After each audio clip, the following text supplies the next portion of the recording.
Good evening. We are joined by Vitality, who's coming off of their match against G2. We'll begin with questions from the remote media and then take any in-house questions.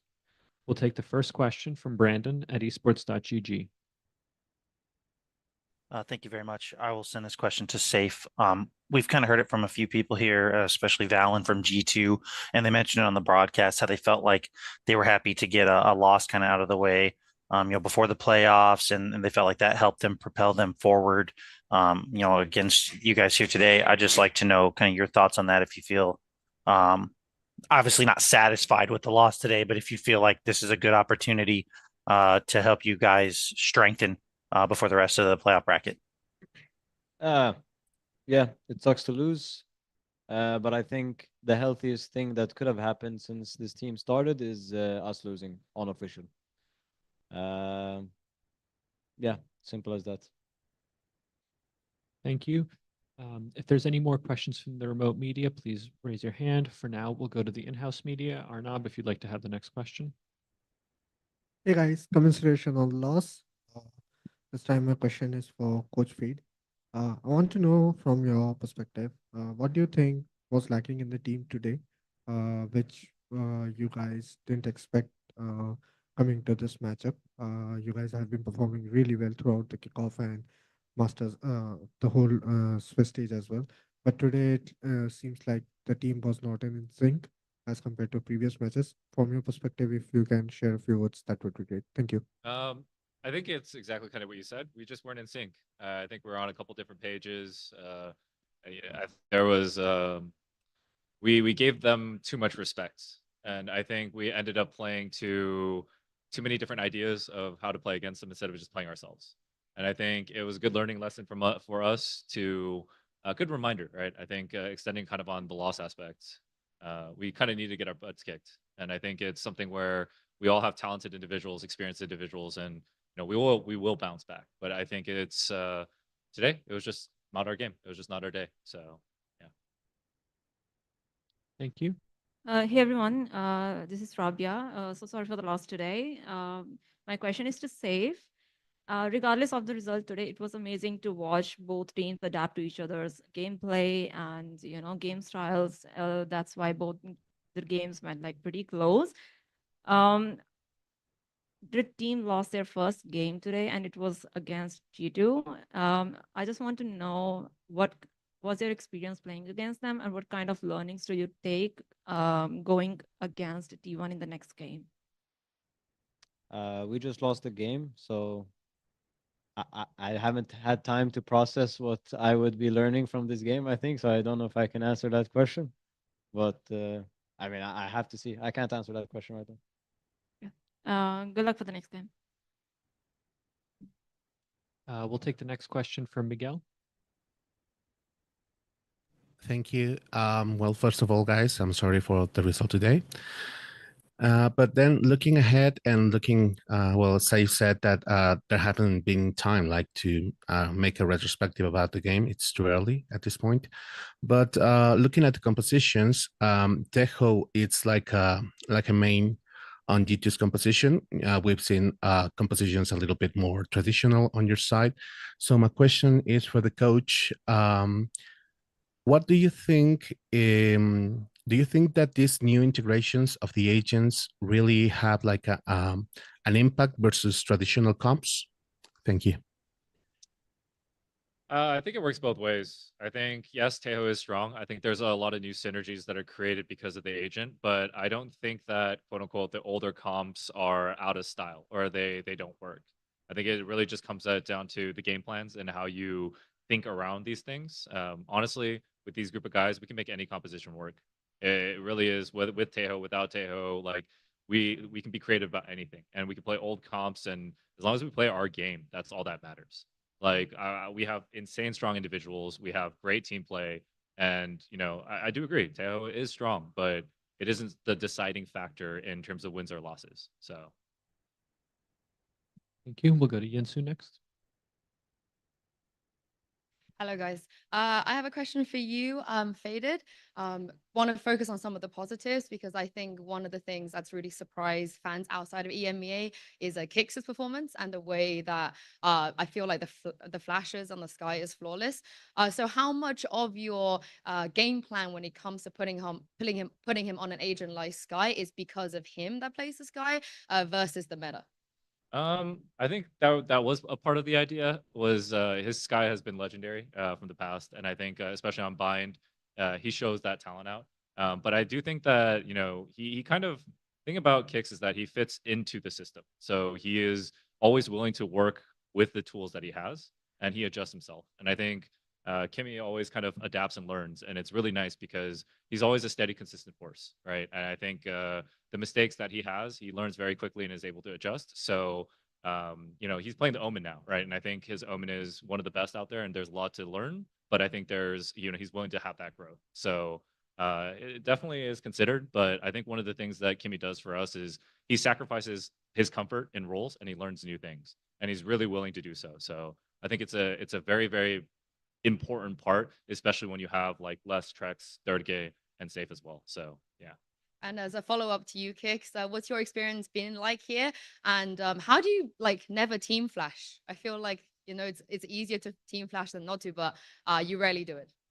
I feel like I team flash sometimes. I mean, maybe in officials it doesn't happen as much, but in scrims it happens. I mean, I focus a lot on like what my teammates are doing. Like when I play flash agents or like these support agents, like sometimes I focus on my teammates too much even, but like I do it like in a way that I always try to set up my team as the best as I can. So sometimes I just don't send a flash if I feel like it's gonna flash them. Like I just see what's necessary for them and try to give my support when it's needed only. Sorry, I got one more question. For Safe and Durka to an extent, you guys kind of spoke a little bit about not showing them too much respect, and I feel like you're the kind of players that can always bounce back from a loss. You learn a lot from it in a very short amount of time. So how do you go into the next game against T1 and carry this not kind of showing them too much respect as well? How do you fix that? Just play our game like we played in practice. Like nothing really changed. I think if you focus too much on the opponents and stuff, I think that's where the pieces start falling down and stuff. Because I think the best thing in Valorant, in my opinion, is just to focus on yourself, and that's like the best thing we can do, in my opinion, with these groups of players and stuff. And we're super adaptable, anyways, and also like have good aimers. So if anything catches us off guard, it's easier to us adapt then rather than before. Thank you. Thank you. We'll take a question from Fernando next. Thank you. Hi guys, sorry for the loss. My question goes for Les. Les, Fernando Guimarães, sinto muito pela derrota. Vocês enfrentam a T1 amanhã, né, numa partida que vale a vida de vocês do campeonato. O Stacks comentou um pouco antes dos playoffs que rematch contra vocês e estava pronto para mandar vocês para casa. Queria saber a sua expectativa e se você sente que talvez tenha um peso a mais pro jogo vocês já terem se enfrentado na estreia. Acho que não, velho. Eles evoluíram muito depois do jogo contra a gente, então vai ser um jogo bem difícil. O que ele falou é o que ele falou. A gente vai continuar jogando o nosso jogo e focando na gente. Não temos muito tempo, então. Obrigado. Thank you guys. Good luck. Thank you. And I believe we'll take the final question from Arnab. Hey guys, hi again. First of all, belated happy birthday to you, Celeste. This time my question is for Safe. Safe, I remember talking before the pre-event press conference of the Masters Bangkok. We were talking about how you have been playing duelist in kickoff as well, and it has been really working out with you being an agile, having set strats. Can we expect having safe duelist or double duelist composition against Steven? Probably. That's all. Thank you, and best of luck. Thank you. I believe that was the last question. Vitality, thank you so much for taking the time to speak with us tonight. Thank you. Thank you.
Recording stopped.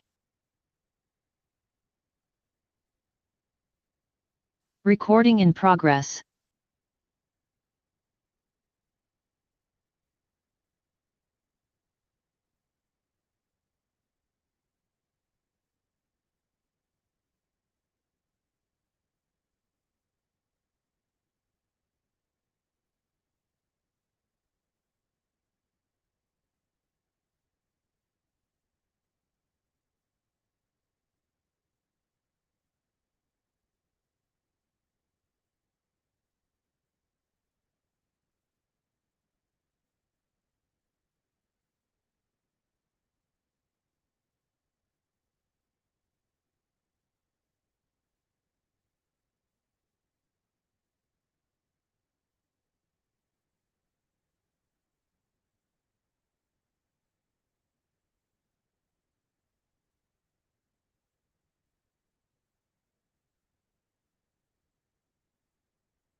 I think there's an extra chair on this stage.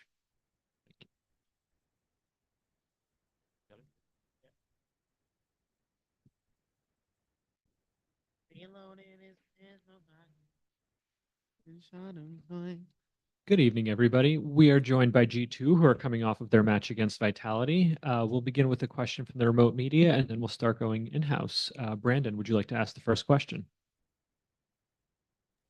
Yes, thank you very much. Congrats on the win, guys. Brandon with esports.gg here. I'll ask this question to either Valen or Coach Josh RT. You guys gone against some superstars this tournament. Obviously, now you're up against Durka, Les, that whole Vitality team that's been really good this year. When it comes to preparation for a game like this, when they have such pieces in place on their team, how much of that goes into focusing on what a certain player directly does and maybe trying to shut them down rather than looking at the team as a whole or just preparing what you guys are going to do? You want to take that one? Sure. I would say usually, like, at least back home when we play against teams like Crew with Kesnet or C9 with Oxy, it feels a lot more player focused into countering. But this time around, playing on the international stage and being against Vitality, we know that as a whole, they're like all on the same caliber. So we didn't really dive too deep on like player focus. We just knew kind of how to approach it versus them as their team versus ours, which is, yeah, it is a bit different. Sometimes we do focus on players, but I would say recently, especially when we step on these high pressure matches, it's just been like, how do we adjust our like macro to match theirs, and what can we abuse versus them, rather than just shutting a guy down? Because players like Durka are always going to get their kills. They're always going to find their footing in a match. So it's just, you got to be a better team that day to win, and we did. So good job, guys. Thank you. Thank you. Thank you. Thanks. We'll take a question from Miguel next. Thank you. I'm Miguel Soriano from Sons of KS. My question would be for Coach Josh or Balin, whoever wants to reply. What you taught us this match is that numbers are just numbers. I mean, you just defeated an undefeated team that came all the way from the league without dropping a single match. And right now, you've managed to make a bounce back from the last result. So, how important would this be like for the team's morale coming against a rematch versus EDG? And how do you think this is gonna play on their next match? Thank you. I think that's more of a player focus question. Oh, yeah. Oh, so. I just assumed it was going to Josh because I took the last one. But Sorry. honestly, I didn't even know they were undefeated, to be honest. Like, I didn't really pay attention to any of that or care about that. It's just rewatching the VODs and seeing how we prepare for it. But it does feel good to win. I mean, it doesn't matter who the opponent is, really. Like, I don't care that they're undefeated and we beat them. We just beat the people in front of us, and we're going to keep beating the people in front of us until we win the whole damn thing. So feels good that we're still alive in the upper bracket. We've been here before, though, and we bombed out. So now our focus is not letting history repeat and just come in like, I want to tell this like to my team mainly, but when we have like a do or die mentality, when our backs are against the wall, we perform lights out every time. So I want us to, it's like a joke. It's like, oh, guys, we lost today. We have a match tomorrow. Like, that's the vibe I want. I don't want us like overconfident. I don't want that. Like, when we focus and we know what to do, like, we are some crazy people in the server, man. We perform like the best in the world. So let's just keep that mentality, and let's destroy EDG tomorrow. Thank you. We'll go to Rabia next. Thank you, Anton. Hey, everyone, congratulations on the win. My question is to Josh.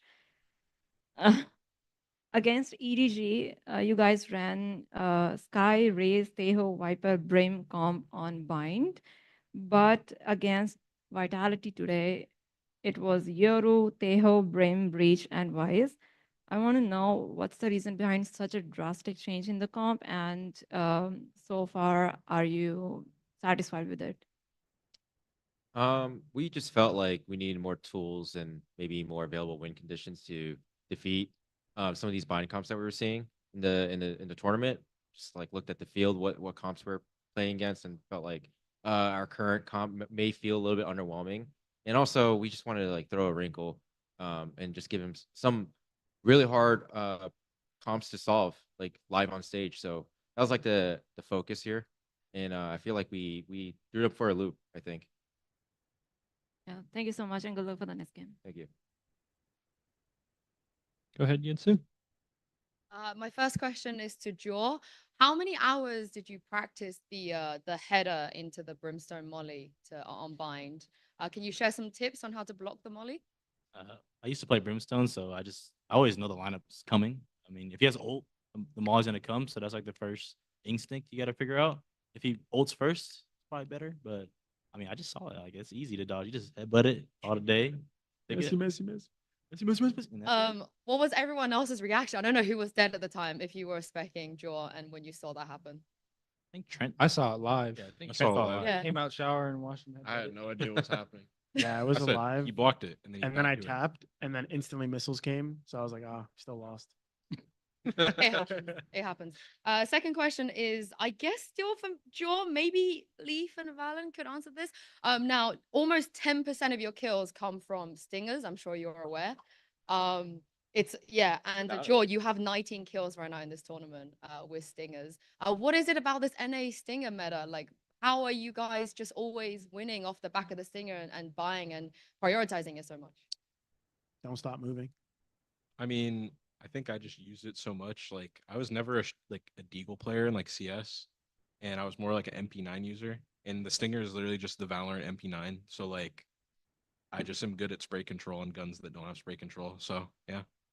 I don't think I bought a stinger one time, so that's all you guys. It's okay. Keep getting your That's a Deagle lie, kills. bro. Trent. You have 8 kills on the Wow. right now. Wait, how many do I I have? got the stats. You want to guess? I don't know if you guys 15. 15. 13. 14. Really close with it. In the I middle. might as well just do the rest. Leaf, you are on 15, and Jonah, you need to catch I up. have You're on 9. 5. Oh, Yeah. I have to prioritize util, or I get whipped by Josh. And what are your thoughts, Josh, on your team stinger meta? I'm glad we're good at it. I mean, the results speak for itself. I think. So you're happy with it? Of course, of course. Love that. Sorry, I do one more question, which is you guys have always spoken a little bit about how against EDG it is friendly, it is pretty wholesome. So 2 parts of this question. First of all, what's the lore behind that? When did this friendship kind of start? And second question is, how ready are you going to be if you go to Fracture again and have to face the Kankan Neon? Banning Fracture.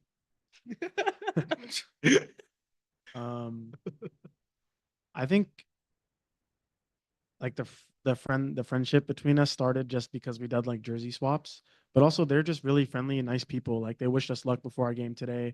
The whole team is really wholesome, so it doesn't feel like they have any like, I don't want to say hate, but any yeah, I mean they don't really have any hate in their heart, it feels like. So they're just being friendly with us, and we're just being nice back because that's what you do as a human being. So they're chill and we're chill. So it's like a mutual respect type thing. And on Kankan Neon? Oh yeah, try to not do that. We're banning the agent. Yeah, we're banning Neon. Valid. Arnav, we'll come to you next. Hi guys, congrats on the win. This time my question is for Josh. I want to know, I don't know if you guys have noticed or not, but you are the team. You guys have been picking the new Regent Shield a lot, whether it's been eco or sometimes in the full buy as well. What do you think the addition of that particular util has made the game into right now, especially being after added with outlaw and stuff? It's just another way to think about economy, and if you're able to regen shield and keep it going, you can start building your econ a lot faster. And we like utility, we like to have utility fights, so that kind of just plays into that. But obviously the counterbalance is facing against outlaw, so like we always like we can play the game, that game too. Like if other teams are playing regen shields, we'll just bust out outlaw, and vice versa. So, but like yeah, we like to change. We try to abuse it as much as we can. Thank you. My second question would be for Jonah. Today the Professor P came out and everybody was cheering for you. During these intense situations like matches like this, how do you perform and cheer up your teammates and give performance like this? What's the secret behind it? Well, today I was singing on stage to my teammates, so I think that helped a lot. Yeah, there's like some stupid rounds we lost, and I'm always making jokes. And I personally, individually, play a lot better when there's more pressure. I don't know why. I don't think about or play the game differently, but when there's extra pressure, I feel like I lock in harder. Thank you. And my last and final question would be for Valen. After the 3K shot from Sheriff in Lotus B, we saw some reaction from you, but the broadcast muted. Can you tell us what were you saying? I don't know if I could say it here. We'll give it a pass. I was like, what the fuck? Fix it. But it was just because like it was just stupid from us, like how we approached what was happening. And sometimes the emotions happen in the moment, but I'm never upset with the guys. It's just like I'm very invested in the game right now, and we just did something kind of silly. So I'm like, WTF, you know, like come on. And but we fixed it after, so it was fine. Thank you guys, and all the best against EDG. We're rooting for you guys. Thank you. Thank you. Thank you. We're going to go to some remote questions. We'll go to Miguel next. Thank you. I think that it was round 21 or 22 on mine. Can't remember when. It was around where Joe ulted with Yoru, and then it came the Tejo ult on the back of the side. It was a beautiful execution. But how much of this synergy comes from practice, and how much does this synergy comes from like the vibes and the good team that you have? I feel like we didn't drill that. Yeah, but so I didn't have reps on them. That strat was new to me. Yeah. Yeah. I- We have like no practice on that new comp, and we basically just translated, you know, ideas from other maps that we have, and that's pretty much it. Just like agent mastery. Like Yeah. we play a lot of Teo, we play a lot of Yoru. We know like what Yeah. the agents can do. We're all very good at filling in util and gaps just on the fly. So It helps when you have the two best initiators in the world, so they just know how to fill it in pretty easily. Aw. We'll go next to Brandon at esports.gg. Thank you again. I will send this question over to Leaf. Some numbers here I have. 50 rounds played against Team Vitality total today. 17 of those, which is 34%. You got at least 2 kills against them in 17 rounds. 13 2Ks and 4 3Ks. So I just want to ask about your effectiveness today.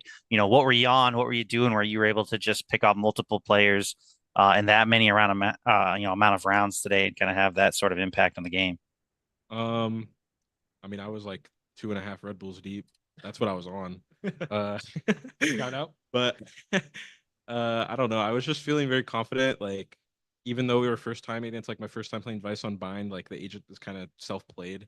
I feel like I didn't really heat up until like the second half in totals, and I didn't realize how many 2Ks I got.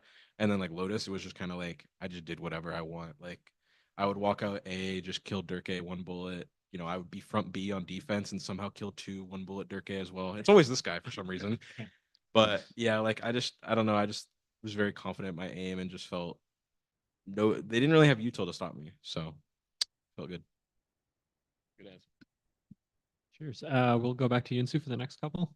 I have a question for Trent. So we had Valen on the desk, and as you know, if you win this tournament and you're the MVP, you will get a bracelet. And he so nicely said that he felt like you would be able to have the aura, you know, to rock that bracelet. It would look good on you. He's got faith in you. Would you agree? And also, is there one of your teammates perhaps you feel a similar way about? Thank you, Jake. Sure, I'll agree with him. I think honestly, any of my guys could get it. I think. Well, who would look the coolest? Oh, who would look the coolest? Yeah, who has the aura? New bracelet is sick, by the way. What color is it? Purple.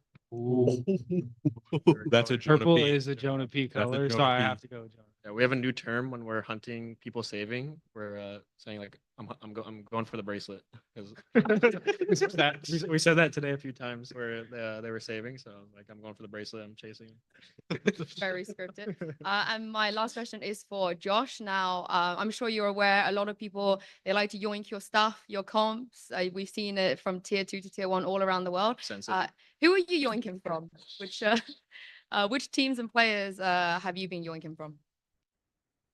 Well, this was a curious time where like everybody reset it to 0 and just have to create a new meta. So we didn't really yoink it from anybody. But I do like what DRX built within that like 1 or 2 weeks, 1 week basically, and they kind of just extended that idea to all 7 maps. And so like we were looking at them a little bit like, oh, cool ideas here and there.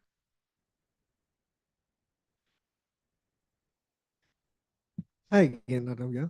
This time my question is for Valen, and I would like to know from Josh as well. Uh, During the bind game when you guys were losing, but you took a timeout and you guys went for overtime. As a player and as a coach, what goes through your mind at that point, and what as a player when you hear your coach say whatever during the timeouts happened, uh, can we get like a sneak peek about it? What was happening? Yeah, I don't think I've heard Josh have like an angry timeout in a while. So we knew that we were messing up some easy stuff. And it felt like that during the game. Like we're down 8-12, but I feel like we're playing well and we're doing things well, but we're just not closing these rounds that we should be. And so that was the first time in a while I heard Josh take like an angry timeout, and we just locked in after that because we knew like we are playing better than them. We just need to stop throwing these like micro things. And to be fair, we had a very short time to implement the new comp. So we were missing tiny details that we just forgot. And so he was just reminding us of them. And then it was easy from there. And what was the angry timeout, Josh? I mean, like we had a drop in fundamentals, but like Jake said, it makes sense this would happen whenever you have a new comp. The players are so focused on executing the new ideas and whatnot, and they kind of forget the core of the game, where you gotta get advantages in terms of like kills or how do you play these post plants. And yeah, we toss a lot of those. So yeah, it was a reminder of like, hey, remember how to play team Valorant and know where we're advantage and disadvantage, and just try to close this out. Thank you, guys. Thank you. I think Rabia has one more question. Sorry. Hi, my question is to Joe. We were talking about Bind, right? And you guys did like an amazing comeback. And I want to talk about the round where you did, I think, 1v2 clutch near Showers to take the game to OT. I just want to know what was going in your head, and was that the moment where the whole momentum shifted for the whole team? I remember killing Durka. He was kind of running backside. I had to shower for like a little bit, so I had no pressure after I TP'd, even though they heard me. I killed Durka, and then Leaf was like, he's won. I was like, all right, he's won. All right. I'm knife out. Shorty. Yeah, knife out, running around, just jump shorty him. And I mean, confidence came from him, of course. And then I just heard everybody just, hyping me up. And I think that brought all of us back into our set state of where we should be at. And we just executed after that, and we won. Yeah, that's great. Thank you so much. And good luck for the next game. Thank you. Thanks. Thank you. Cheers. I think that might have been the last question. G2, thank you so much for taking the time to speak with us tonight. Thank you. Thank you. Thank you. Thank you, Nate. Recording stopped.